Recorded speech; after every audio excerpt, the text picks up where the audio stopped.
Gee, you've had tremendous success in Berlin, revitalizing a town that was very similar to Salisbury as far as a lot of work needing to be done to get it done, but you have like pulled miracles out in Berlin. Tell us some of the things that you did down there to help bring Berlin back to this huge success that it's been lately. Well, John, it's really not a miracle, and it's not magic. It does take leadership, but it really has depended on getting the people in the town to work together collectively for common goals. And as mayor, I think my responsibility was to point out what the possibilities were and to get people working together and putting aside the differences that had traditionally divided us or held us back. I'm a person who believes that in principled pragmatism, I don't care if a good idea is a conservative idea or possibly a progressive idea. Is it a workable idea? Is it something that's going to benefit the community? One of the first things I did as a mayor was to bring together the business community and the environmental folks. And traditionally in most areas, these are people who have traditionally been adversaries. True. And quite frankly, in the 21st century, economic opportunity and environmental stewardship must be two sides of the same coin. That's particularly true here on the Lower Eastern Shore, where agriculture and tourism are two of our most important economic engines. And both are very dependent on a good, sound, quality environment. And that's just one aspect of it. But what we also did is I sat down and talked to the business people and said, folks, we seem to be sliding and slipping behind the revitalization that had taken place a number of years ago in our infrastructure in terms of the downtown revitalization, but we just seem to be slipping. And I said, what can your town government do to help you succeed as a business? And from listening to the business people, from talking to the people in the community, what we did, we ended up rewriting many of our codes and our public works agreements, our EDU agreements. So that's for your economic development units, which are the holy grail of economic growth. We created a Department of Economic and Community Development. We're only one of 2 towns on the entire Eastern Shore that even has its own Economic and Community Development Office. And we looked at ways and programs that we could get loans and special funding and training sessions and projects so that the business community would know that we as a government were not there to run their business, but that we felt that it was our responsibility to create the best possible environment for business to succeed. And it's interesting, when people get that message, it gets their attention. The Great Recession, this all began just as the Great Recession was beginning, and we did lose 9 businesses in our town to the recession. But at the same time, we have now, as of this week, now added 26 new businesses. Wow. That's businesses that either started or relocated or added additional locations, and they chose Berlin. So we have had a net gain of 16 new businesses to our community, and that's all since the Wall Street hiccup, to be kind, back in the fall of 2008. One of the other areas that Berlin is very known for is the terrific job they've done on crime and drugs, where I know, G, that Berlin, and you have worked very closely with Worcester County State's Attorney Joel Todd on handling drug and crime problems down in Berlin. What are some of the things that you came up with working with Joel that's helped that be such a successful program? This again is an opportunity where I think a good leader needs to be listening to the people he's representing. I have been mayor for less than a month, and I was walking through one of the local stores in Berlin, and a man approached me from East Berlin, where most of our drug activity had traditionally occurred, and he said, "Mayor, can you help us? We've had enough. We just don't want this going on anymore. I know the police have been trying to help us and do that, but is there something more we can do? What can you do?" So I immediately, literally the next day, called State's Attorney Joel Todd, told him that I felt that This person who I'd known for many years was representative of the community, that it was a sincere reaching out to the town to help out. And he said, you won't believe this, but I've just spent the last few months training and becoming knowledgeable in something called the High Point Initiative, which is based in High Point, North Carolina. Yeah. And it basically is something that's called the Community Prosecutors Program, where you involve the entire community in working together with police and with families to turn this tide around. What we did is we then started inviting members of the community, citizens from not just the affected area that was most affected, but we figured that if we have a problem in one part of town, it's a problem for everyone. And we opened up those meetings. We had a series of at least 6 meetings in about 6 months in various locations. Some people came to every meeting, other people, it attracted more people as we grew.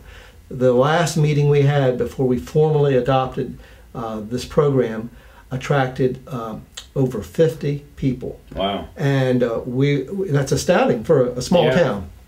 And what we did is we said, let's take both from the advice we were getting from the people was, yes, we need to be tougher on these folks, but we also need to find ways to keep young people from getting involved with these drugs to start with. So we said, let's develop a program that has a carrot and a stick. The stick was, of course, working with the folks to give us tips. You know, let the police know what's going on. If you see somebody suspicious, don't think it's somebody else's problem. Yeah. We were able to clean up the park, and in that part of the community, we have 3 parks in the town of Berlin. That was one of the first places that benefited from folks basically saying, I think there's somebody in the park that's up to no good, and immediately we would review it. They would pounce on the opportunity. We made it very difficult for the drug dealing to be, in the open air drug dealing, and this is what we concentrate on first, to take place. One of the unique things about this is because we realized some of these folks, they were beginning to make some bad choices for their lives. As part of the program, a couple of the folks that were arrested, a couple of young people, were brought before one of these community meetings, and they were given a choice. They could apologize and admit what they had done to their neighbors and their friends, and take an oath that they were leaving this life behind. And we would again provide some counseling, some job training opportunities, and so forth. But if they also knew, and they were told, if you don't follow the straight and narrow path, these charges are just set aside by the state's attorney, and they can be reinstituted. And if that happens, the max will be done, not the minimum, in terms of prosecution. The other part, by working with the state police, the county sheriff's department, Berlin police, even working closely with Ocean City, because in some cases the drug dealers would find it more difficult to get away with things in Ocean City that's so high profile and highly visible and has a large police presence. They try to get away with this activity in Berlin. So by everyone working together, and of course the community expressing itself to the state's attorney's office and state's attorneys relaying these things to the judges, sentences where some of these offenders were getting 18 months, 2 years, 3 years. The most recent person back in June that was not only had been arrested earlier, but then in their sentencing was given 20 years. Wow. So we're sending a strong message that we don't think you should be doing this in any community, but if you're thinking about open air drug marketing activity, Berlin's probably the worst place to try, because you'll pay a big price, and you'll have an entire community of folks looking out for their neighborhoods, for their neighbors. And I'm very proud of the effort because it shows what will happen if you stand up and say, we're here for you, what do you need, but we need your participation and help. I think this is another classic case of giving people a hand up instead of a hand out. That's the future of communities. And what we're doing in Berlin can be applied anywhere.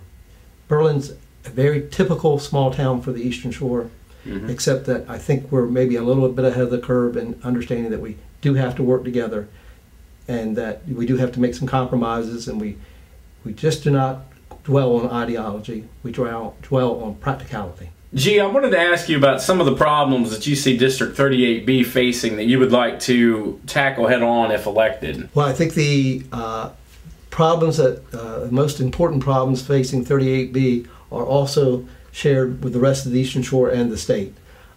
We are not apart from the state of Maryland, we are a part of it, and one of our greatest challenges that I think as a legislature, a member of the legislature that I would have to really emphasize is finding a way to help reestablish an economy that's based on government at all levels living within its means.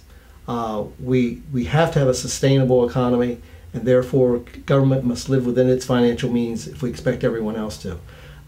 Reestablishing an economy that is more predictable, has more certainty, I think is the basis for almost all other solving all other problems. We are dealing as a society with more uncertainty than we have had at least any time since the Great Depression and World War II. Uncertainty is the worst possible environment for business, and for business to start hiring and creating the jobs that are necessary to support families and to provide economic security, we have to provide more economic certainty for the business community. Now, my ideas for doing that is, first, everybody talks about lowering taxes. Yeah. It's a wonderful thing, and but you also have to be realistic. We have to take, I think, an approach of looking at reducing taxes like a surgeon and not a butcher, because just doing across the board tax reductions will only make the economic crisis that government trying to provide services, it will make what is now a very tough situation, it will turn it into a crisis. And the last thing we need is another crisis. Yeah. What I think we should be doing is looking at is reducing taxes that would actually spur economic development. And for example, the corporate income tax was raised in the most recent years. And there's, again, a situation where many corporations, everybody thinks of the big corporations, but there's certainly many small corporations and smaller firms that this can make a difference in rather they hire an additional employee or go ahead and make an investment in their business. The same thing is true for non-corporate businesses, which are a lot of small entrepreneurs that if we reduce their personal income tax, again, that's something where if people have the incentive, they'll maybe take that first step in getting the economy recovered. I think we really, from everything I read and everything I have engaged in talking with businesses themselves, a lot of this is a crisis of confidence. So government's responsibility, again, is to create the environment for economic success. And we have to do that by restoring confidence in not only the consumer, but in the business person who does the hiring. Once hiring starts to happen, I think the economic turnaround is not as far away as the prophets of doom would like us to believe.